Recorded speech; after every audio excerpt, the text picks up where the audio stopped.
పూర్వాసంధ్యా ప్రవర్తితే, నిద్ర లేవాల్సిన సమయం కూడా తూర్పు దిశలో తూర్పు రేఖలు తెల్లవారుతుంటేనే నిద్ర లేవాలి మనం. 6 గంటల తర్వాత కూడా మంచం మీద ఆడది కానీ మగాడు కానీ పడుకున్నారు అంటే ఆ ఇంట్లో శని అంతకుముందే ప్రవేశించింది, వీళ్ళకంటే ముందే. ఇక మళ్ళీ వెళ్ళదు. పిల్లలు ఎవరన్నా పడుకుంటే వేరే విషయం అండి. 8 ఏళ్ల లోపు పిల్లలు, 80 ఏళ్ళు దాటిన వాళ్ళు పడుకోవచ్చండి, వాళ్ళకి మనం సమయాలు చెప్పొద్దండి. 8 ఏళ్ల లోపు పిల్లలు ఎంతో, 80 ఏళ్ళు దాటిన పెద్దలు కూడా అంతే. 2 బాలురు 2 వృద్ధుల కింద లెక్క. 80 ఏళ్ళు దాటే పెద్దవాళ్ళు అంటే వాళ్ళని చిన్నపిల్లలను చూసినట్టే చూడాలి, ఇంకేం మన నిబంధనలు వాళ్ళకి చెప్పద్దు. ఇంకా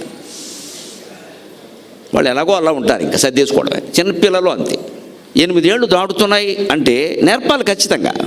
ఓ గిల్లేనా లేపాలి వాడిని. ఈ కాలం పిల్లలు ఇంతేనండి అంటే కుదరదండి అక్కడ. పోనీ వాళ్ళ ఉద్యోగాల కారణంగా ఇంటి నుంచి పని చేస్తున్నారు, ఏదో వాళ్ళకి పని 11, 12, 1 గంట కూడా అయిపోతుంది ఒక్కోసారి. అప్పుడైనా పడుకోమనాలి. అప్పుడు కూడా లెక్క